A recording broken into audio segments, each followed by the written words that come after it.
So I was reared in a Christian home, and my dad is a BCM, Baptist Collegiate Ministries campus minister, and so all my life I was raised around the two C's, college students and Christianity. And at the age of 6 was when I actually made Jesus my Lord and Savior of my life, and He took control of every part, every aspect of who I am. And all of this kind of happened when my family was driving back from a Wednesday night church service on January 19th, 2005. So now y'all know how old I am. And I had been puzzling over the lyrics to a Matt Redman song for the past several months. And it was a song called Here I Am to Worship. And the bridge to the song says, I'll never know how much it costs to see my sin on that cross. And I didn't understand it.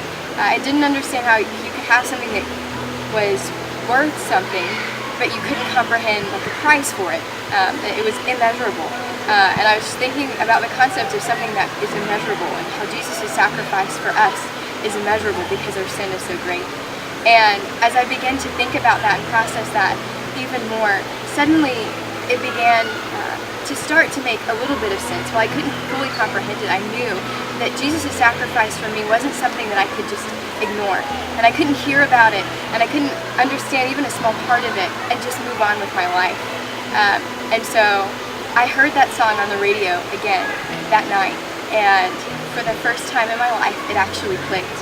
And I remember sitting in that car seat and just knowing that at that moment I needed to accept Jesus as my Lord and Savior. And so I was so excited, and I prayed with my parents whenever we got back home, sat on my big, huge green couch that they had, and asked Jesus to come into my heart.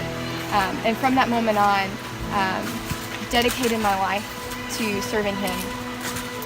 And it wasn't without its challenges. Whenever I was 8, on my 8th birthday, we moved from Texas to Georgia. And that really was something that defined my faith because it was not something that I wanted to do. And I knew that God had called my parents to move, but I didn't necessarily feel that God had called me. And I wrestled with that, trying to uproot my life from one place and then be put in another place that I didn't really want to be in. And I know it was a long time ago, but still I look back on those moments and just my trying to understand what God was doing in the middle of that as some of the defining points of who I am as a Christian and how I grew in my walk with Christ. And as I got older, there were definitely times where I'd struggle with my identity and my self-worth and my self-confidence. And in the middle of those times, I remembered a pastor saying that when you struggle, when you go through a storm, the very first thing that you should do is you should pray about it. And from that moment on, I started to pray and would seek God and seek what He had to say about these situations that I would go through in my life. And because I did that, I began to grow closer to Him and walk with Him.